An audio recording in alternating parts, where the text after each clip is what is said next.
was a passionate plea, as you were hearing there, for faith in European democracy. There's a growing fascination, he said, with the illiberal, and I don't want to be part of a generation of sleepwalkers. He didn't mention by name in that speech the EU's more illiberal members, such as Poland and Hungary, where opinion is, especially in Hungary, increasingly turning against the European Union. But it was implicit in what he said there. He wants to call for a new sense of European citizenship across the continent. And indeed, later today, after that speech, he's going to be launching an initiative here in France and across Europe to try and ask ordinary citizens what they want for the future of Europe, and to try and encourage them to become more involved with the project ahead of next year's European elections. He also has a shopping list of reforms that he set out in that speech, and he says that without them, the future of Europe can't be assured. They include some things that we've known for a while, like the fact that he wants to impose a European tax on American internet giants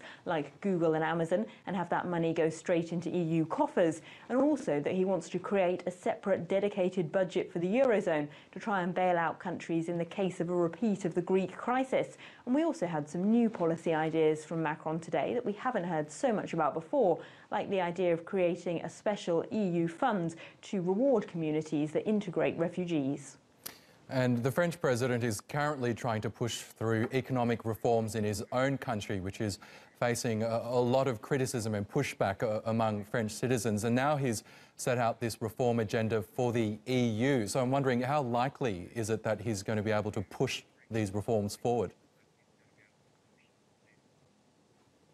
Well, if it's hard for Macron to reform here at home, which it is, of course, he's facing strikes on the streets, as you were saying there, but fundamentally he still has the executive power to force through reforms. Of course, that's not true at the European level, where it's a much tougher hill to climb, and unanimity among all 28 members is generally required for any significant reform. So some of his ideas, like this Eurozone budget, are very controversial. He said in today's speech that France is going to put more money into the EU budget to make up for the hole left by Brexit. The problem, of course, is that countries like Germany and the Netherlands, especially northern European countries, are very unwilling to put more money into that pot, and Germany in particular is unwilling to create a separate pot to bail out future countries that might get into trouble, as Macron wants. The idea of the digital tax is also controversial. Countries that currently house foreign internet giants like Ireland are very against that idea. And more broadly, much of his proposals are to do with creating greater federalism among the original European countries, the Western ones,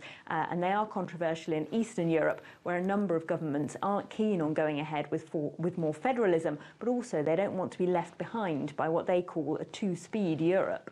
Yes, another uphill battle for the French president. Elena Casas, thank you for that update from Paris.